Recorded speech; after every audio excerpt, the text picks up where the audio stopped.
sigue en este tema de las elecciones en 4 estados de la República Mexicana. Bueno, a ver, ni modo que no sigamos hablando del asunto por varias razones. Una, porque los actores políticos, lo que se vio, lo que se ha denunciado, lo que se ha señalado, nos habla de una elección de Estado, en el caso del Estado de México. Se ha hablado de elecciones que están impugnadas por toda la oposición, en el caso de Coahuila. En fin, bueno, ¿en qué va esta historia y qué es lo que se puede decir al respecto de esto que ahora está en el ámbito de las impugnaciones formales de los partidos y de este necesario análisis y reflexión acerca de lo que va de por medio con el tipo de elecciones que hemos tenido en este 2017? Bueno, esta mañana tenemos la oportunidad de conversar con Gabriel Corona. Gabriel Corona es consejero del Instituto Electoral del Estado de México y le agradezco muchísimo a Gabriel que nos tome esta comunicación precisamente para hablar de lo que ha sucedido en la entidad mexiquense. Se ha dicho una y mil veces que ahí se puede interpretar que se ha jugado o se está jugando una especie de previo, de juego previo a la gran elección del 2018, la madre de todas las batallas político-electorales en México, que es la presidencial, y bueno, se ha cargado la atención, Gabriel, precisamente por esa y otras razones en el Estado de México, esta entidad que fue gobernada por el presidente Enrique Peña Nieto en su momento. Y bueno, pues, ¿qué agrego yo a las connotaciones que tiene la elección mexiquense? Gracias, Gabriel, por tomar esta comunicación. Buenos días y bienvenido. Gracias, Carmen. Buenos días.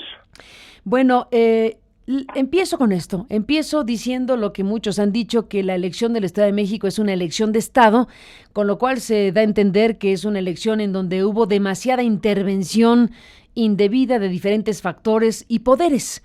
Lo diría así de grande y así de genérico, pero alguien como tú, que tiene esta responsabilidad pública tan de alto nivel como ser consejero del propio Instituto Electoral del Estado de México, ¿qué dices al respecto cuando te dicen elección de Estado ahí? ¿Qué sucedió en el Estado de México y qué análisis y qué información puedes compartir como consejero? Bueno, yo no le pondría una denominación, simplemente se hablaría de que a lo largo de la contienda se hicieron numerosas denuncias que desde mi punto de vista no fueron atendidas debidamente por el órgano electoral. Hay un artículo del Código Electoral del Estado de México, el artículo 185, la fracción 50, que señala que el Consejo General puede instruir a la Junta General a realizar las investigaciones que estén con los medios a su alcance para que cualquier cosa que afecte la buena marcha del proceso electoral pueda ser corregida. Sin embargo, esto no se concretó. Yo en diversas ocasiones hice esta solicitud, la hicieron otros actores políticos, sin embargo, no se avanzó en ese sentido. En diversas ocasiones hice pronunciamientos en el sentido de que había que procurar la equidad y que había que, sobre todo, aplicar este acuerdo del Consejo General del INE que tiene que ver con la prohibición del uso de programas sociales con fines electorales, sobre todo en actos en actos multitudinarios. A lo más que llegamos fue a una campaña de difusión de estos enunciados, 17 enunciados del INE, para evitar la compra y coacción del voto. El problema está en que el Consejo General del Instituto Electoral del Estado de México no tiene una comisión de quejas y denuncias, como sí pasa en el Consejo General del INE. Todas las quejas y denuncias pasan únicamente por la Secretaría Ejecutiva del Instituto y de ahí se van al tribunal. Es decir, el Consejo General no interviene en el tratamiento que se les da a esas quejas, porque así lo diseñaron los legisladores del Estado de México, y esa es una gran responsabilidad compartida por todos los que así lo aprobaron en su momento. No dotaron al Consejo General de instrumentos para corregir posibles desviaciones a la norma electoral en este sentido, y únicamente somos testigos mudos de lo que acontece en ese nivel, porque no tenemos ninguna injerencia sobre esas quejas y denuncias que tengan que ver con la falta de equidad o el uso indebido de recursos públicos o privados. Perdón que te interrumpa, Gabriel. ¿El instituto no tiene una comisión de quejas, dijiste? No tiene comisión de quejas y denuncias. Así está en el Código Electoral, no existe. ¿Y entonces todas las quejas pasan a qué ventanilla se va? ¿A qué ventanilla se acude cuando hay quejas? A la Secretaría Ejecutiva del Instituto, únicamente. Mm, mm. Varias cosas, Gabriel, acabas de mencionar muy importantes. Tú dices que sin calificar la elección como una elección de Estado, que no le pondrías un calificativo, pero que sí podrías decir que hubo una serie de denuncias y de quejas que no fueron atendidas por el órgano nacional que estaría facultado para ello, que es el INE. Acabas de referir precisamente el parámetro legal en donde se esperaría la actuación del INE ante denuncias por varias razones, una de ellas por la afectación directa a la equidad, y tú dices que incluso tú mismo hiciste denuncias específicas. ¿De qué alcance fueron estas solicitudes que tú dices no fueron atendidas por el INE? ¿De qué alcance y procedentes de dónde? Que no fueron atendidas por el INE y que ahora, bueno, en la revisión de lo que pasó en el Estado de México es, bueno, pues nadie metió la mano de conductas que estaban ahí a la luz del día y en las primeras planas de algunos periódicos que hicieron seguimientos muy importantes al respecto. Bueno, más que denuncias, yo lo que hice fue solicitar que el instituto hiciera algo respecto a estas denuncias hechas por los distintos actores políticos, y algunas de ellas eran de, digamos, de responsabilidad federal. El uso de programas sociales federales con fines electorales, obviamente quien ve eso es la Comisión de Quejas y Denuncias del INE. Ya el uso de los programas sociales de carácter estatal sí le corresponden al Instituto Electoral del Estado de México, pero como te comentaba, no hay Comisión de Quejas y Denuncias y todas esas quejas iban a la Secretaría Ejecutiva. La verdad es que nosotros lo único que veíamos era una especie de cuadro resumen donde se decía quién presentaba la queja y el tratamiento que se le había dado, pero no hay intervención del máximo órgano de dirección del OPLE del Estado de México en el tratamiento de esas quejas y denuncias. ¿Y qué hizo la Secretaría Ejecutiva, según lo que viste, Gabriel Corona? La Secretaría Ejecutiva sustancia, es lo que digamos, aporta los elementos que pueden o afirmar o validar la denuncia o rechazarla, y así se manda al Tribunal Electoral del Estado de México, quien finalmente toma una decisión respecto a si son procedentes o no las quejas y denuncias, pero eso está prácticamente fuera del ámbito de competencia del Consejo General del Instituto Electoral del Estado de México, como yo lo he dicho, y la única posibilidad que teníamos de hacer algo era el artículo 185, fracción 50, pero nunca hubo eco a la propuesta de que se hiciera algo y la Junta General investigara para definir si había alguna responsabilidad y proponer algún proyecto de acuerdo al Consejo General del Instituto. A ver, te lo pregunto de esta manera, Gabriel Corona, pues aunque lo vimos todos, pero digámoslo así, ¿qué es lo que vio el consejero de este organismo electoral del Estado de México? O sea, tú, ¿qué es lo que observaste? ¿Qué es lo que estaba pasando? ¿Qué es lo que tú creíste era necesario fuera tomado en consideración por la Autoridad Electoral Federal y que no ocurrió? ¿Qué prácticas en concreto? Bueno, el uso de una gran cantidad de espectaculares en la vía pública, el uso de diversos mecanismos para difundir la propaganda de partidos políticos y sobre todo quejas sobre el uso de programas sociales en donde existía la hipótesis de que el voto podía estar condicionado para recibir ese beneficio. Esto es lo que yo pude apreciar en mi entorno cotidiano, en mi trabajo dentro del instituto, y me parece que sí debió de haber habido una acción más enérgica de nuestro instituto en ese sentido, de tal manera que de garantizar condiciones de mayor equidad y sobre todo ofrecer garantías a la ciudadanía de que el árbitro electoral estaba actuando de manera imparcial. Te lo pregunto de esta manera, Gabriel. A ver, según tu análisis y tu balance, se entiende que estamos en el procesamiento de las impugnaciones y ya veremos qué pasa, pero en tu valoración general, así de a grosso modo, te preguntaría, ¿hubo o no la posibilidad de ejercer en libertad el voto de los ciudadanos para elegir al gobernador del Estado de México? Yo lo dije en mi intervención el día de la jornada electoral. Las elecciones libres son una condición indispensable para que haya democracia, y desde el punto de vista de esta consejería, dado que fueron recurrentes esas prácticas de compra y coacción del voto. Desde mi punto de vista, no se estaba votando en libertad. No se estaba votando en libertad. ¿Y eso es causal de nulidad? Pregunto. Bueno, cualquier acción que tenga como propósito, digamos, cambiar la voluntad popular, me parece que esto es potencialmente una falta, una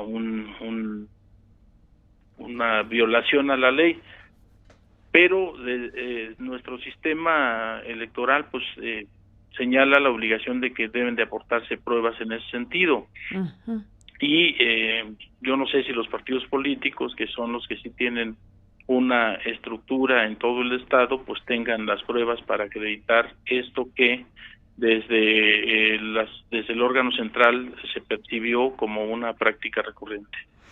¿Los consejeros como tú van a hacer algo o ya no pueden hacer nada si es que lo quisieran hacer? ¿Tú, por ejemplo? Bueno, yo lo he hecho, lo señalé desde el día de la jornada electoral respecto a la condición del voto libre, lo señalé la misma noche de la jornada respecto al conteo rápido, lo señalé en la madrugada del lunes respecto al PREP, lo señalé respecto el día de la sesión de cómputo respecto al número de paquetes a recontar, que fue disminuido de 5,204 y bajó a un poco más de 3,278, sin que hubiese una explicación de las causas por las cuales el número se disminuía, a pesar de que el INE en un comunicado de prensa nos exhortó, bueno, se mostró a favor de la apertura de el mayor número de paquetes electorales y siguiendo las causales establecidas en la ley. Lo señalé a lo largo de todas las sesiones de cómputo, señalé inconsistencias en el PREP, a pesar de que no era el objeto de la sesión, pero era lo único que disponíamos. Entregué dentro de esas sesiones de cómputo a mis compañeros del Consejo General 108 casillas que estaban duplicadas, es decir, 54 actas que estaban duplicadas. He seguido con mi revisión y ahora el número ya ha aumentado a 71 pares de casillas que son idénticas, que están así en 142 casillas, y lo sigo haciendo con la captura del cómputo distrital. He detectado ya algunos errores de captura y sigo trabajando en ese sentido para contribuir a clarificar los resultados electorales, porque me parece que esa es mi responsabilidad con la ciudadanía, aportar certeza de que los resultados electorales estén apegados a lo que la voluntad popular expresó en las urnas. Bueno, estamos de acuerdo que una cuestión importantísima es la aritmética, el conteo de votos, los cómputos, etcétera, pero precedido todo esto de lo que fue esto que tú reconoces como algo que afectó seriamente la equidad, por decirlo suavecito, bueno, ya al final de cuentas lo que importa es el balance del tipo de elecciones que tuvieron lugar en el Estado de México. Me dijiste al principio, Gabriel Corona, que no te inclinabas por calificarla, pero déjame te insisto, ¿qué palabra pondrías para definir el tipo de elección que ha ocurrido y está ocurriendo, porque el proceso sigue abierto en el Estado de México? ¿Cómo definirías lo sucedido, lo que está sucediendo y lo que sucedió durante el proceso antes de la jornada electoral? Bueno, pues una elección que ha dejado serias dudas en lo que tiene que ver especialmente con el PREP y con el recuento de votos, disminuyendo el número de paquetes electorales de 5,204 a 2,372, sin que los integrantes del Consejo General sepamos por qué se disminuyó ese número y sin que conozcamos si eso estuvo apegado o no a la ley. En ese sentido, me parece que sí, me quedan muchas dudas como integrante del Consejo General. Yo he solicitado un informe de las razones por las cuales se disminuyó el número de paquetes a recontar.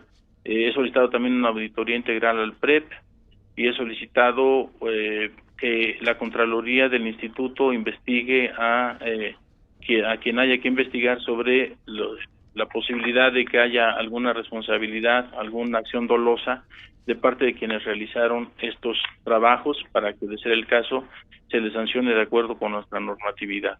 ¿Presentaste una denuncia tú como consejero ante la FEPADE o dónde? El día de la jornada electoral denuncié en presencia de la FEPADE a una encuestadora que estaba sacando ya resultados a las 10:25 de la mañana. En la noche de la jornada electoral, como en la madrugada, día del 5 de junio, en presencia de la FEPADE hablé también de inconsistencias en el PREP.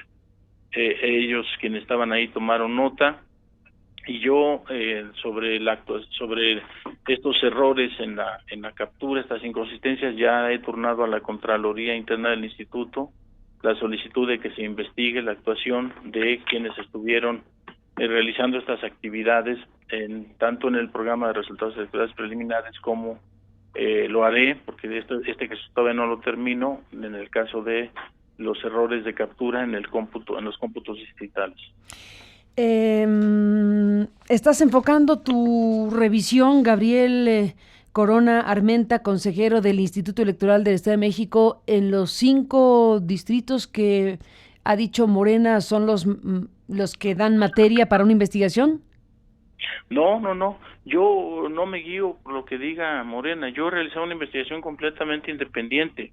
Las 142 casillas que, como he comentado, tienen actas duplicadas, o sea, son 71 pares, están ubicados en 34 distritos.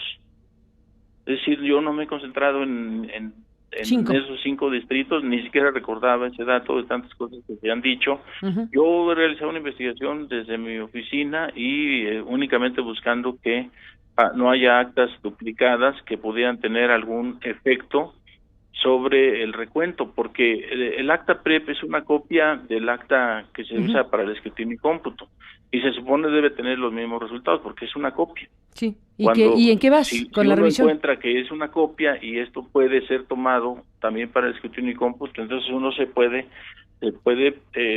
imaginar que eso mismo se va a reflejar en el escrutinio en el cómputo distrital. ¿En qué va tu revisión?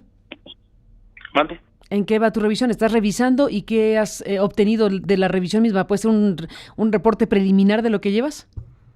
Sí, estoy revisando, ya tengo desde el día de ayer revisando los errores de captura, y sí he encontrado ya, por ejemplo, errores de captura en 114 casillas, que frente al universo total pudiera parecer pues un nada, pues, porque son 18,605 casillas. Sin embargo, a mí me parece que esto tendrá que corregirse y ofrecer a la ciudadanía resultados confiables, que nos dejen fuera de toda duda como árbitro electoral. Pueden ser muchas o pocas las 114 casillas, depende el número de casillas que hayas revisado hasta el momento. Bueno, la verdad es que son muy no tengo el dato preciso aquí de cuántas se han revisado todas. Pero más o menos. Pero es un número pequeño en comparación con los 18,605. Es que eso es lo importante. Todavía, sí, Gabriel, ese es el tema. Ese es el tema. ¿Qué hubo? Mande. Ese es el tema. Hay 18,000 casillas y tú dices, yo estoy revisando las casillas. Entonces llevo un número que no tienes el dato exacto, pero dices que es un número pequeño respecto a las 18,000. Aquí lo importante es que sería bueno saber más o menos qué tan pequeño es, porque si de ese número pequeño de casillas revisadas ya te salieron irregularidades en 114, por eso digo que el 114 puede ser mucho o poco, depende del universo que hayas revisado, y ese dato no nos lo tienes ahorita a la mano. En un momento me lo van a proporcionar. No, yo no dije que sea un número pequeño, dije puede parecer un número pequeño. Depende, digo yo. A las 18,605 casillas. Sí, pero aquí podría no parecer pequeño si tu universo de revisión es todavía pequeño también. Ajá. Entonces sí, ese dato es muy importante.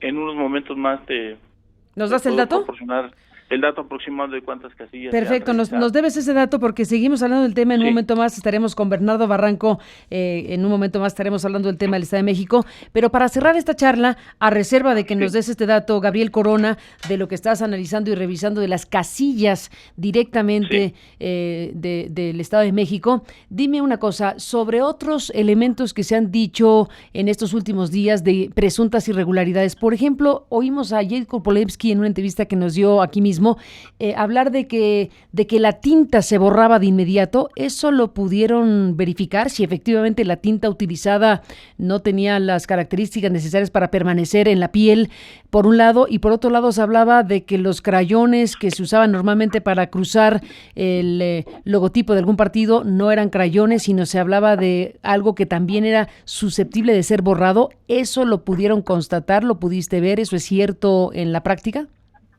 Bueno, hubo un par de denuncias, pero no eso no se ha podido constatar.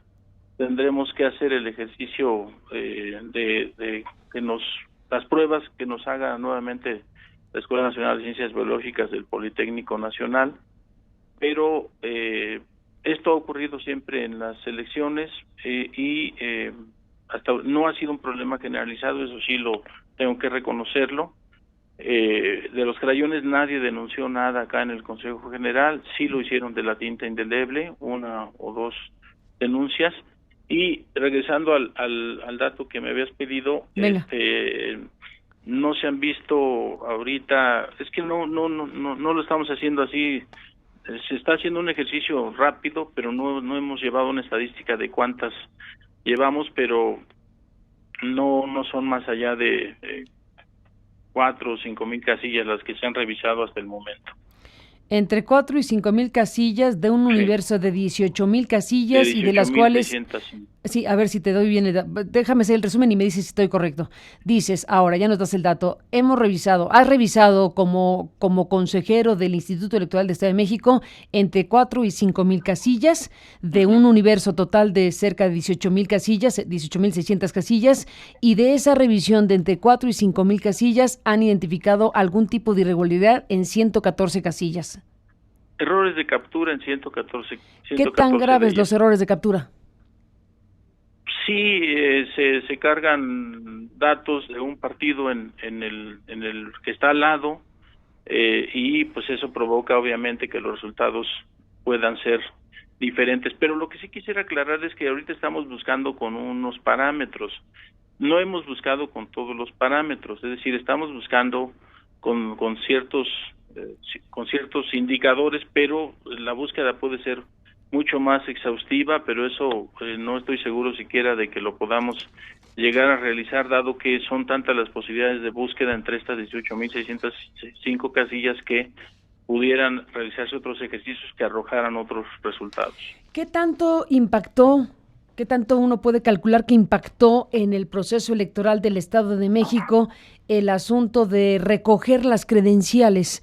Se supo, se documentó, se reportó ampliamente en algunos medios de comunicación que se daban cantidades hasta por 2,000 pesos con tal de llevarse la credencial para votar de las personas o de algunas personas en una cifra indeterminada, pero se entiende que esta práctica tiene como propósito principal, obvio, que la gente no vote y que ese no voto pues impacte a favor de quien tiene una maquinaria a favor del llamado voto duro. Sobre esa práctica, ¿qué me puedes decir, consejero Gabriel Corona, por un lado, si la tienen documentada, si es un elemento que está a la mesa de las impugnaciones y en todo caso, en tu observación, qué tanto pudo impactar esa situación, además de otras prácticas, agrego, como el famoso asunto del salario rosa y esas tarjetas que se repartieron de cartón, donde había una promesa de que si se ganaba por parte del candidato del PRI, pues esa tarjeta se convertiría en un potencial dinero para las personas. Es una práctica novedosa, digámoslo así, en términos de afectar un proceso electoral. Sobre esas dos cosas, ¿qué me puedes decir? Retiro de credenciales o compra de credenciales y distribución de promesas de esta naturaleza a través de repartición de cartoncitos. Bueno, la verdad es que es una práctica que supimos muchas veces la prensa, por familiares y por amigos, de esta práctica de pedir las credenciales para retenérselas. el día de la jornada electoral. Sin embargo, la gente difícilmente se atreve a denunciarlo. Hubo algunos que los han denunciado y es la FEPADE quien está investigando. ¿Por qué razón? Porque la credencial de elector es un documento de carácter federal. Y sobre lo otro, sobre la propaganda, especialmente sobre el salario rosa, bueno, efectivamente esta era una posibilidad que tenía el IEM de investigar, pero como ya he mencionado, no hubo la decisión del Pleno del Consejo General de instruir a la Junta General para que realizara la investigación correspondiente para determinar si esto tenía un impacto o no, y si lo tiene o lo tuvo en la jornada electoral, especialmente en los resultados electorales. Yo podría hablar de otras cosas que sí me tocó vivir, que tienen que ver con las llamadas telefónicas a altas horas de la noche, que tienen que ver con los citatorios de la Fiscalía Estatal. A algunos conocidos míos, a una particularmente le llegó uno y obviamente pues eso sí generó miedo, y una serie de prácticas que sí me parece. ¿Qué pasó ahí, consejero? Perdón que te interrumpa un segundo. Perdón que te interrumpa un segundo porque es importantísimo lo que dices. Bueno, dices, algunas cosas sí me tocaron de cerca, sí las viví, sí las puedo constatar, por ejemplo, las llamadas telefónicas. ¿Y qué cosa sucedió con alguien cercano a ti? ¿Qué tipo de citatorio, qué tipo de situación, qué tipo de cosa se hizo que pudo tener como intención provocar miedo en tu colaboradora o en ti? ¿Por qué no nos amplías esto? Bueno, a mi mamá le llamaron a altas horas de la noche y ella, pensando en que podía pasarle algo a alguno de sus hijos, contestó. Era la propaganda de la candidata de Morena, que se utilizó ese recurso con muchos ciudadanos a altas horas de la noche. Para fastidiar a la candidata de Morena. Es el citatorio. ¿Mande? O sea, esa práctica era para fastidiar a la candidata de Morena, obviamente. Pues sí, si te mandan, si te suben una llamada a tu casa en la madrugada, pues es para afectar a quien está hablando, ¿no? Sí, y la otra es un citatorio a una exalumna y colaboradora mía de parte de la Fiscalía del Estado, que me preguntó muy asustada que qué hacía. Yo lo que le dije fue que no, que eso seguramente era falso, ¿no? ¿Y qué tipo de citatorio era? Hubo gente que se espantó mucho. Sí. ¿Qué tipo de citatorio era ese de la Fiscalía, de la Fiscalía General? De la Fiscalía Electoral del Estado de México. Ajá, ¿y qué tipo de citatorio era? ¿Con motivo de qué? Pues que compareciera ante la autoridad para declarar sobre presuntos actos ilícitos. Uy, entonces la muchacha pues se asustó y te dijo, ¿qué hago, maestro? Pues sí, me preguntó que qué hacía. Yo le investigué y le dije, seguramente es falso. ¿Y lo fue? Pues sí, lo fue, porque pues realmente no hubo ese tipo de prácticas de parte de las autoridades. ¿Y qué piensas, consejero? De la Fiscalía Electoral, hasta donde yo tengo reportado. ¿Y qué piensas, consejero, que esa práctica en este particular caso, que también se ha denunciado de otras maneras, de operativos policíacos el día de la jornada, por ejemplo, se habló de lo que pasó con Clara Burgada o lo que pasó con Monreal, etcétera, ese tipo de prácticas que al final no se sostuvieron en una investigación real, sino que fueron producto de una decisión de generar un cierto clima? En el caso del consejero Gabriel Corona, ¿consideras que esto formó parte de eso para sembrar un miedo en la actuación de este consejero electoral en particular, es decir, de quien había mostrado o ha mostrado un grado de independencia notable contrastado con los colegas que tiene en el propio consejo? Bueno, sí lo ha habido. En su momento, un ex representante, el licenciado Eduardo Bernal, representante del PRI, a propósito de otro tema de un partido político local, sí me amenazó durante la sesión, cosa que yo denuncié y tuvo sus consecuencias. Y sí ha habido una actitud hostil hacia mi persona, especialmente el representante de Nueva Alianza, quien me ha atacado por cosas que no tienen nada que ver con el proceso electoral, que ocurrieron hace años y que tienen que ver con una demanda de amparo que yo en su momento presenté ante la legislatura del Estado y que los tribunales me dieron la razón.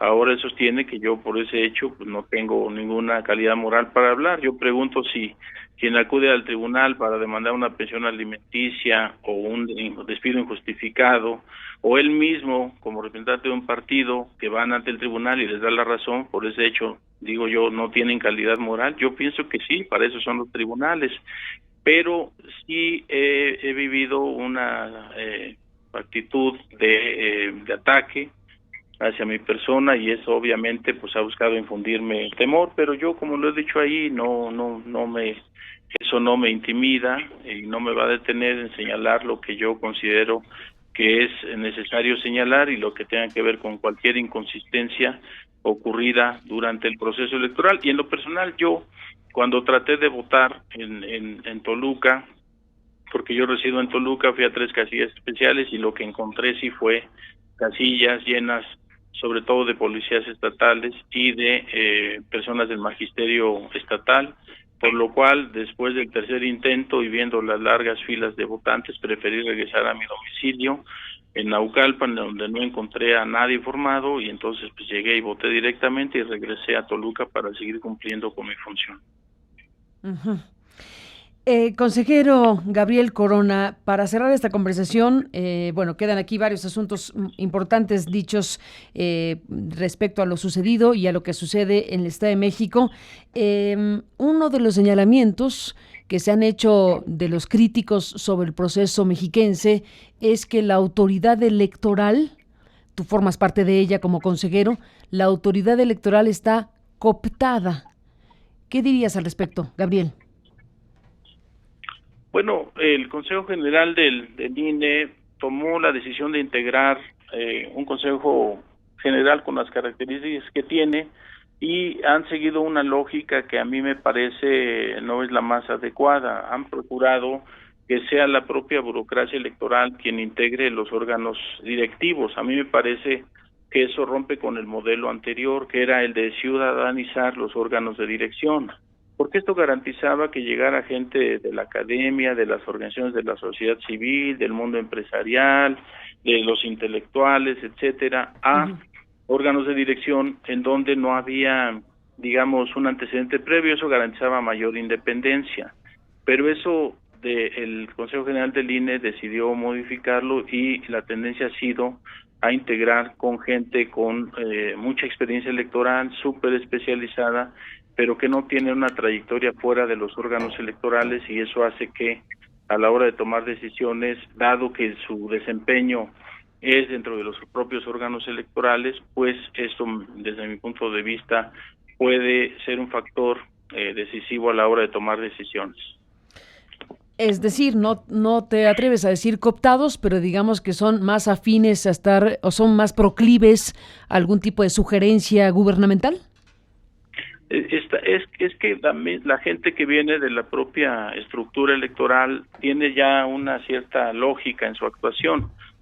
Hay una especie de defensa de la institución a la que pertenecen, porque han estado por mucho tiempo en estos espacios electorales, y esto hace que su carrera esté ligada a ellos. En mi caso, yo no me dedico a esto. Yo soy un profesor de la Universidad Nacional, trabajo en la FES Acatlán, tengo un nombramiento aquí por 3 años, tengo una trayectoria diferente, y por eso mismo mi preocupación no está en seguir en el órgano electoral, ni aquí, ni en el INE, ni en ningún otro. Simplemente mi preocupación es garantizar a la ciudadanía que lo que se ha ofrecido es un resultado que es producto de la voluntad popular y que no hay ninguna manipulación, algo que haya torcido la voluntad expresada en las urnas.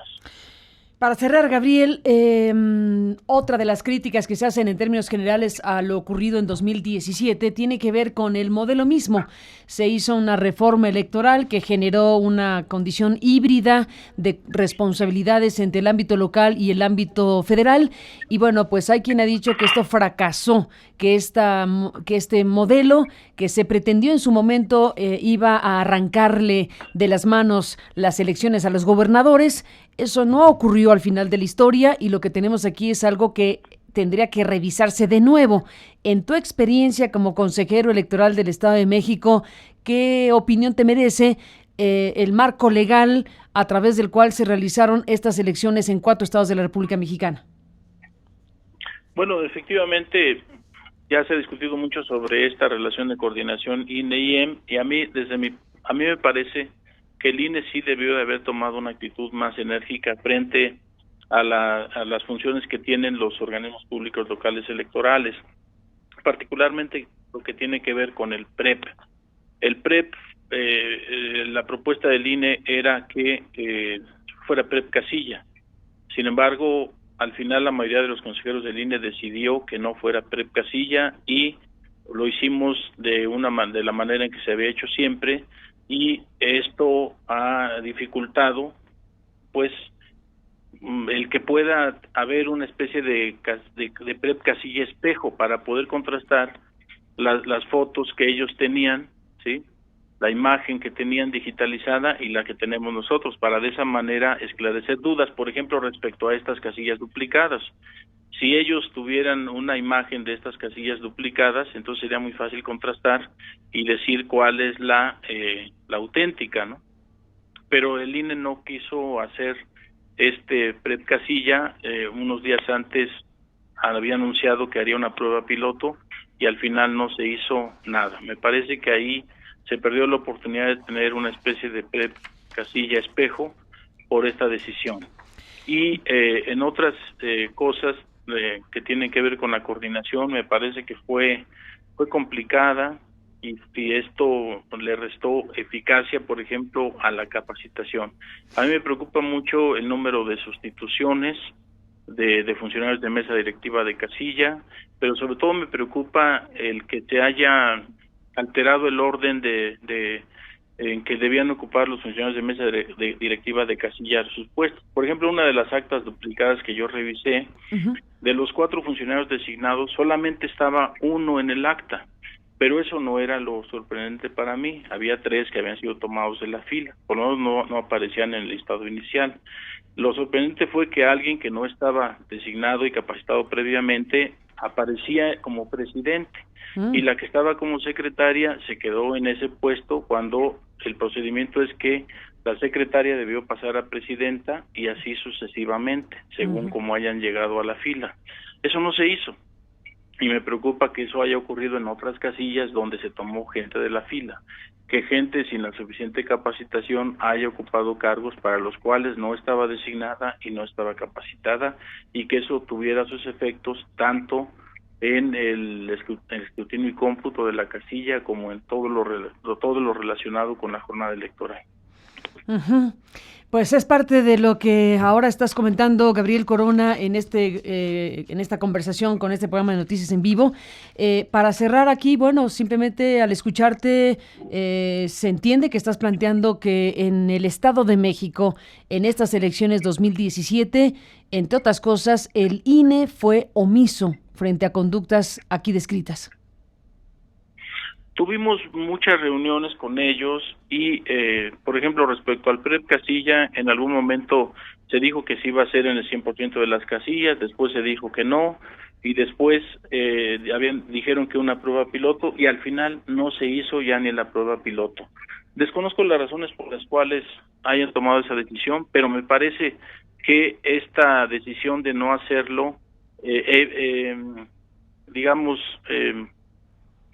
afectó o impidió la posibilidad de que pudiera realizarse un ejercicio de contraste como este entre los resultados del PREP que tenemos nosotros en el IEM y los que podrían tener ellos en su PREP casilla en la base de datos que generaran para tal efecto. Pues ahí está este programa. Gabriel Corona, consejero del Instituto Electoral del Estado de México. Gracias por tomar la comunicación y bueno, pues sigamos al habla, si te parece. Esto no ha acabado todavía. Carmen, muchas gracias. Esto no ha acabado todavía, ¿no? Nos falta ¿qué para cerrar los procedimientos correspondientes en términos legales? ¿Qué falta? Hoy termina el plazo para que presenten juicios de inconformidad. Ya es un número significativo de juicios los que se han presentado. A partir de ahí el Tribunal Electoral del Estado de México tendrá un tiempo para hacer resolver lo que corresponda, y el Consejo General del IEM a más tardar el 16 de agosto iniciará la calificación de la elección, más bien el cómputo estatal, y ahí entraremos nuevamente a revisar todo este tipo de cuestiones para ver si hubo la suficiente claridad en todo lo relativo a este proceso electoral.